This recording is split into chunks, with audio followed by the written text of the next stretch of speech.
বন্যার্তদের মাঝে উদ্ধার ও ত্রাণ বিতরণ কার্যক্রম অব্যাহত রেখেছে জাতির আস্থার প্রতীক বাংলাদেশ সেনাবাহিনী।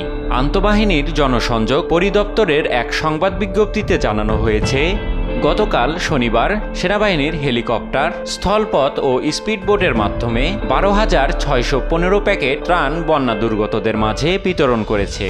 পাশাপাশি বন্যা দুর্গত এলাকায় চিকিৎসা সেবা বৃদ্ধির লক্ষ্যে নতুন করে সেনাবাহিনীর বিশেষজ্ঞ ডাক্তারদের সমন্বয়ে 6টি মেডিকেল টিম মোতায়েন করা হয়েছে। এছাড়াও উদ্ধার ও ত্রাণ কার্যক্রমের গতিকে ত্বরান্বিত করার লক্ষ্যে অতিরিক্ত 16টি স্পিডবোট সংযোজন করা হয়েছে। গতকাল 21টি হেলিশর্টির মাধ্যমে উদ্ধার ও ত্রাণ বিতরণ কার্যক্রম পরিচালনা করা হয়েছে।